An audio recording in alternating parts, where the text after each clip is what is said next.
Blood and Water, A Tale of the Dying West, Chapter 1. The Girl in the Devil's Cradle, the Arizona.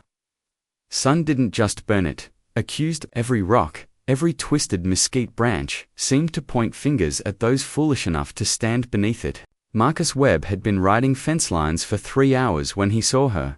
She hung between 2 iron stakes like a broken marionette, wrists bound with barbed wire, feet barely touching the cracked earth.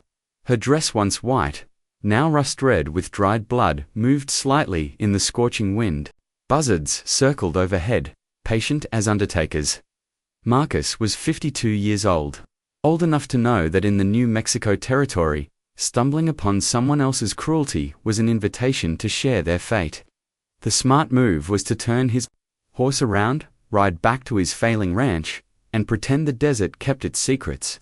But then she lifted her head, her lips moved, cracked and bleeding, forming words he couldn't hear. Her eyes green as spring grass in a land that had forgotten spring locked onto his.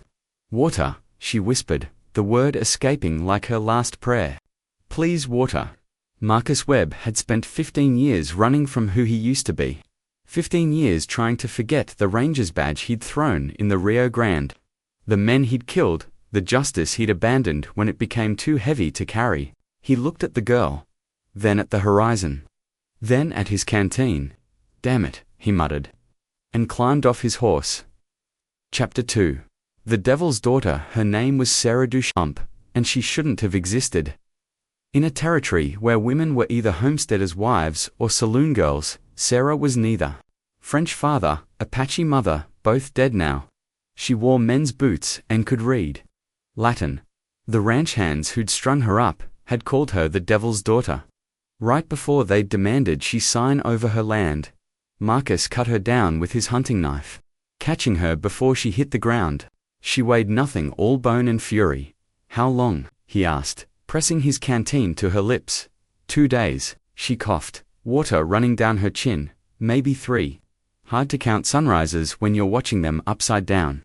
He carried her to the shade of a rock formation, his back screaming in protest. Used to be he could carry a full-grown man. Now a starving girl nearly broke him. Who did this? The Garrison brothers, Clay, Wade, and Thomas. She took another sip, her hands shaking. They want the land, not for cattle, for what's underneath. Water, an entire aquifer. My father found it 5 years ago, kept it secret. But drought makes men desperate, makes them killers. She looked up at him, those green eyes sharp despite her condition. You know what's coming next, don't you? Marcus did. He'd seen it before. Once someone crossed the line from intimidation to torture, they couldn't go back. Witnesses became liabilities. Mercy became weakness. They'll come for you, she said. The moment they realize I'm not still hanging there, they'll know someone helped me. And out here, helping the wrong person is the same as signing your own death warrant. Marcus stood, scanning the horizon. No dust clouds yet. Maybe an hour's head start, maybe less. Can you ride? Sarah tried to stand, her legs buckled. Just give me a minute. We don't have a minute. He lifted her onto his horse, swung up behind her. My ranch is 8 miles north. We'll make it if we're lucky. And if we're not. Marcus spurred the horse forward. Then at least we'll die trying to outrun bastards instead of waiting for them. Behind them, the iron stakes stood empty. Barbed wire swaying in the wind like a noose that missed its mark. Chapter 3. The house that fear built. Marcus's ranch wasn't much a weathered cabin. A barn that leaned like a drunk, and 40 acres of land so dry it cracked when you walked on it. But it had one thing, most spreads didn't. A root cellar deep enough to hide a body, or hide someone trying not to become one. He got Sarah inside, just as the sun began its descent, painting the sky the color of old blood. She collapsed on his cot while he barred the door and shuttered the windows. This won't stop them, she said, watching him work. It'll slow them down. He checked his Winchester, counting rounds. 12 bullets. Tell me about the Garrisons. Sarah sat up slowly, pressing a hand to her ribs. Clay's the oldest, smart, patient, he'll wait for the right moment. Wade's the middle, quick temper, Quicker draw. He's the one who strung me up, made a show of it. She paused, something dark crossing her face. Thomas is the youngest, 19. He didn't want to do it, but he didn't stop it either. 3 brothers against 1 old rancher and a half-dead girl. Marcus almost smiled. I've had worse odds. When long time ago, different life. He moved to the window, peering through a crack in the shutter. The sun was nearly gone now, shadows stretching across his land like grasping fingers. In the distance, dust rose 3 riders, moving slow and deliberate. They're here, he said quietly. Sarah stood, swaying slightly. There's a back way out. Through the root cellar, follows an old creek bed. You could make it to town by dawn if you ride hard, and leave you already dead. Have been since they first came to my door. She met his eyes. But you still have a choice. Marcus had spent 15 years making the easy choice. Walking away, staying quiet, letting other men's evil go unchallenged because it wasn't his fight. Wasn't his problem. He looked at this broken girl who'd survived 2 days of torture rather than give up her land, her father's legacy. Get in the cellar, he said, loading the Winchester. And Sarah, if I don't make it through this, you take my horse and ride like hell. Don't stop until you hit Fort Sumner. Why are you doing this? Marcus checked his revolver, a Colt .45 he'd carried since his ranger days. The grip was worn smooth where his hand knew it best. Because 15 years ago, I was supposed to stop men like the Garrisons, and I didn't. He moved to the door. Maybe this is God giving me one last chance to get it right. Outside, the horses stopped. Boot heels hit dry earth. A voice called. Outcome, almost friendly.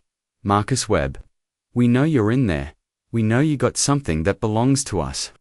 Marcus pulled the cellar door open, gestured for Sarah to climb down. She grabbed his arm. What's your real name? The one from before? He hesitated. No one had called him by that name in 15 years. Doesn't matter anymore, it matters to me. If I'm going to be the last person who knows you died, brave instead of afraid. Marcus looked at her, this fierce, broken girl who'd survived the unsurvivable. Captain Marcus Webb, Texas Rangers, retired. Thank you, Captain. He closed the cellar door as the first bullet shattered his window. Chapter 4. The price of water. The first bullet was a message. The second was a promise. Marcus dropped below the window line as glass exploded inward, showering his floor with glittering fragments. He counted to 3. An old ranger habit then rose and fired once through the broken window. A scream answered. 1 down, or at least wounded. That's far enough. Marcus shouted. Next man through that door leaves in a pine box. Clay Garrison's laugh carried across the yard. Bold words from a man who's outnumbered. We just want the girl, Webb. Give her up, and you can go back to dying alone on your miserable patch of dirt. Marcus reloaded, fingers moving with muscle memory 15 years old. She's not here. Don't insult us. We tracked you from Devil's Cradle. Wade's voice, Zunga, angrier. You cut her down. Made it our business. Now you die with her. A volley of gunfire ripped through the cabin walls. Wood splinters flew like shrapnel. Marcus dove behind an overturned table, feeling the impact of bullets punching through timber inches from his head. In the brief silence that followed, he heard it, the subtle creak of the back door. Thomas, the youngest, coming in quiet while his brothers kept Marcus pinned. Marcus waited, controlling his breathing. 1, 2, 3. The door burst open. Marcus fired blind, heard a grunt, a body hitting the floor. But the body didn't stay down, it rolled, returned fire. Pain exploded in Marcus's shoulder as a bullet carved through muscle. He fired again. This time the body stayed down. Through the gunsmoke, Marcus saw Thomas Garrison's face, young, terrified, blood spreading across his shirt. The kid couldn't have been more than 19, still had peach fuzz on his cheeks. Thomas. Clay's voice, raw with grief and rage. Thomas, you answer me. Silence from the cabin floor. Marcus pressed his hand to his shoulder, felt hot blood seeping between his fingers. Not a killing wound, but bad enough. His vision swam. You killed my brother. Wade's scream was inhuman. I'm going to skin you alive, old man. Going to make you beg. The front door exploded open, kicked clean off its hinges. Wade Garrison stood framed in the doorway, 2 pistols drawn, face twisted with murderous fury. Marcus raised his Winchester. Both men fired. Wade's first bullet hit Marcus in the chest, punching him backward into the wall. But Marcus's shot caught Wade square in the throat. The younger man dropped, gurgling, trying to scream with a windpipe full of blood. Marcus slumped against the wall, hand pressed to his chest.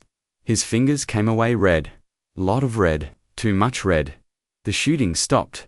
In the terrible quiet, Marcus heard Clay Garrison's voice, cold. Now all emotion bled out. I'm coming in, Webb. And I'm going to kill you slow. Going to make you watch while I find that girl and finish what we started. Then I'm taking the water, and there's not a soul in this territory who'll stop me. Boot heels on the porch, slow, deliberate. Marcus tried to raise his rifle. His arms wouldn't obey. The Winchester fell from his fingers, clattered on the floor. This was it, then, end of the line for Captain Marcus Webb, retired Texas Ranger, failed rancher, man who'd spent 15 years running from his conscience. He almost laughed. Almost that the cellar door exploded open. Sarah Duchamp emerged like an avenging angel, her father's double-barreled shotgun clutched in white-knuckled hands. She didn't hesitate, didn't warn, didn't give mercy. She fired both barrels at Clay Garrison. As he stepped through the doorway, the blast lifted him off his feet and threw him backward into the yard. He hit the dirt and didn't move. The silence that followed was absolute. Sarah lowered the smoking shotgun, her whole body trembling. She looked at Marcus, at the blood soaking his shirt, and her face went white. No, she whispered. No, no, no, no. She dropped beside him, pressing her hands to his chest wound. You're not dying. You hear me? You don't get to die. Not after Sarah. His voice was faint, distant. Listen to me. No. Save your strength. I can ride to town, get a doctor, there's no time. He coughed, tasted copper. The deed. To this land. It's in the box. Under the floorboard. 3rd plank from the stove. I don't want your land. The water rights. Go with it. Combine it with yours. You'll control the whole aquifer. He smiled, blood on his teeth. Make something good. Out of all this death, Marcus, tell them Captain Webb died. The right way. Not running. His eyes closed. Chapter 5. What the Desert Remembers. Sarah buried them at dawn. Marcus Webb, in a grave overlooking his land. The Garrison brothers in unmarked holes on the edge of the property. No prayers for murderers, her father used to say. Just dirt. The sheriff came 3 days later, brought a deputy and a lot of questions. Sarah told the truth, all of it. About the torture, the siege, the deaths. The sheriff looked at the cabin, riddled with bullet holes, blood still staining the floor. Self-defense, he said finally. Clear as day. The Garrisons had a reputation. Been waiting for someone to stop them. Marcus Webb stopped them, so he did. The sheriff tipped his hat. Sorry for your loss, Miss Duchamp. Webb was a good man. Heard he used to be a ranger, back in the day. After they left, Sarah found the deed where Marcus said it would be. Along with it, a letter. Sarah, if you're reading this, I'm dead. Probably died better than I deserved. The land is yours now. The water too. Use it right. Don't let what happened here make you hard. The world has enough hard people. I spent 15 years running from who I was. Took dying to remember. Don't make my mistake. Marcus. Sarah stood on the porch of her new ranch, 2 properties combined. Enough water to survive the drought, enough land to build something lasting. In the distance, she could see the iron stakes where the Garrisons had strung her up. She'd torn them down yesterday, melted them in her forge. The metal would become horseshoes, plow blades, things that built instead of destroyed. The sun set over Marcus Webb's grave, casting long shadows across the dry earth.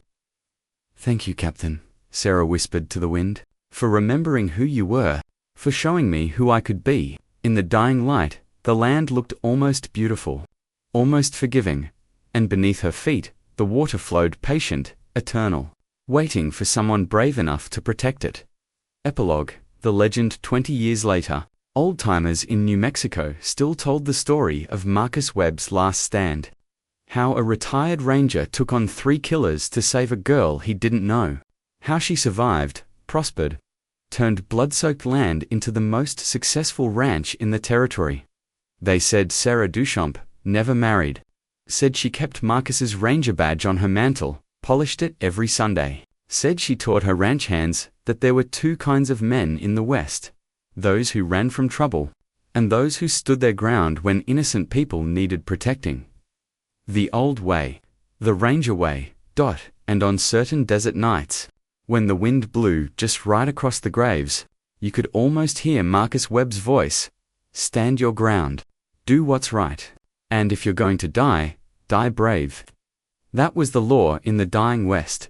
That was justice when there was no one left to enforce it. And that was love.